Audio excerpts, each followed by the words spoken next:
So, about a year ago, I was brutally canceled off the internet for having a billionaire father as well as political connections. But tonight, I'm going to use that privilege to expose what really happened with Erica Kirk.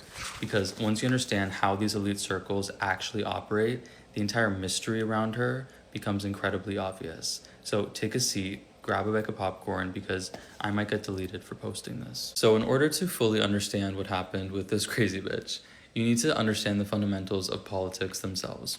So, politics operate very much like a social club with a social hierarchy.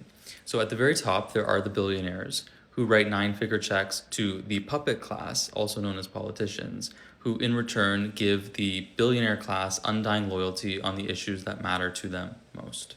Now, the most important thing for you to drill in your fucking head to really understand this story is that you may look at a President Obama, for example, and think that he is at the top of the social pyramid. That is absolutely not true. When there are these private dinner meetings with billionaires and with past presidents or potential future presidents or even a current president, they're at the very bottom of the fucking barrel. If you were to compare it to a social hierarchy in a high school, for example, the billionaire is the superintendent of the entire school board. And a President Obama, for example, is like the president of student council. He actually has no power over the school whatsoever. It's completely performative. Every single time you've ever voted, you are really voting for someone that was handpicked for you by a billionaire who doesn't want to run themselves because they are busy ruining the planet. And honestly, being a politician is seen, as I said, in these social circles, at these dinner parties, as a very lowly job. So, in summary, every single person who has made it to the level of a vice president or a president is nothing but a billionaire's bitch. So then this brings us to the fundamentals needed to understand the story of Charlie and Erica Kirk. So in 2018, a former pageant queen, Miss Arizona, Miss Erica Franzfey, stumbled into the brand new Turning Point USA office in Phoenix, Arizona. While she was there, she very quickly bumped into Charlie Kirk, who then flew her to New York City for her job interview at a burger joint, a restaurant called Bill's Burgers.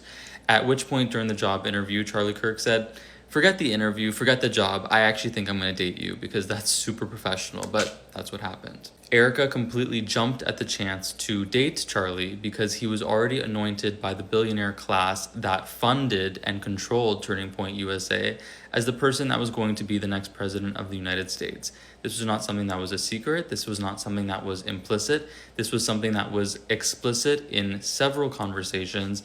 Everybody knew that Charlie Kirk one day would run to be president, and it was a running comment, a running joke that Erica Kirk would one day be the first lady. This was her life goal, and this was the plan, and the only reason in 2021 she married Charlie Kirk. She did not marry Charlie, she married the trajectory of the presidency and proximity to power, which is what she always wanted. Erica Kirk was never a stay-at-home wife. She was the operator. She hosted the donor dinners, she schmoozed the billionaires, she sealed the checks, and she ran all of the events. This is documented. Charlie was nothing but the face. He was the schmuck, the puppet that went to university to embarrass college kids, to then clip them on social media and raise money for his political campaign disguised as a charity. That's all it ever was. And Erica was the one that upkept and fostered the relationships with the billionaire class. The agreement for them was very simple. Do what you're told, ride the youth wave to the White House, and then become president and first lady of the United States.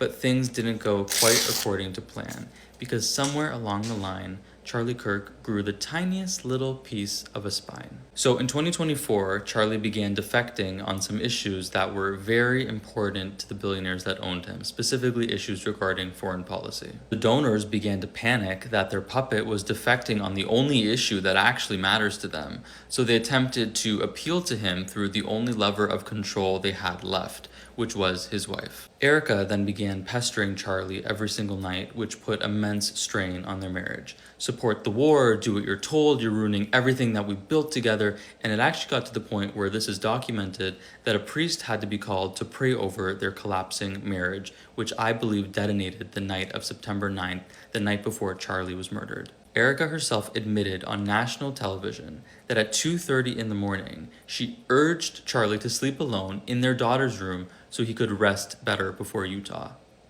In the morning, Charlie grabbed his ring and his necklace from the bathroom and left for this huge, very important event without saying goodbye to his wife. It's been reported that shortly before his assassination, he messaged one of his friends saying, "It feels like it's over." A lot of people interpreted this as him talking about his life, but I think it's very obvious he was talking about his marriage. I think the night of September 9th, there was a fight, and Charlie and Erica decided that they would be getting a divorce. Now, I believe the only explanation that makes any sense is around the same time of Charlie messaging his friends that it's over in reference to his marriage.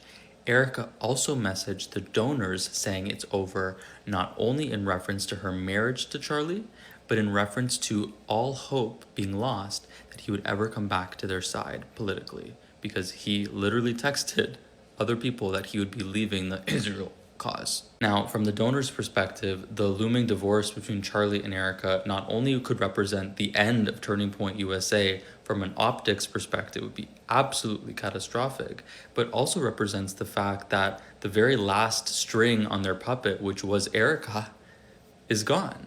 So they had no choice but to do what the mob does when you don't listen to them after you take their money, which is to get rid of you. And we all know what happened next. Conveniently, a 22-year-old from 142 yards away with the best shot in the entire world got rid of Charlie just in time to save Turning Point USA and anoint the new CEO, which is, of course, Erica Kirk. Just in time, right before Charlie was able to announce the divorce or the fact that he was leaving the cause. Nobody in the history of political assassinations has ever acted as bizarre as Erica Kirk. And I think that thing we're all registering as inauthenticity is actually guilt. Not only did Erica Kirk immediately accept the lone gunman narrative that doesn't make any sense for a multitude of reasons, she actually scolded the public for demanding answers and for being skeptical. The only reason she's not demanding answers is because she knows exactly who did it and why. Within 72 hours of the assassination, the domain Vance Kirk 2028 was purchased. Erica immediately sprints to take the throne of her dead husband by becoming CEO of Turning Point USA, and publicly forgives the shooter on camera before we can even actually establish if he really was the killer or if he acted alone. Bullshit, and if you believe that, you are a fucking idiot. And just this week, the orange puppet appointed her to sit on the exact same seat on the US Air Force Academy Board that Charlie once had, advising on foreign policy. The very foreign policy that created the emotional turbulence in her marriage with Charlie, leading to a divorce, and also the same foreign policy that ultimately got him killed. 2028 is already written. You can expect to see her name on the VP shortlist. There is a reason they are marketing her as the widow that overcame tragedy, and Erica is finally getting what she married for all along.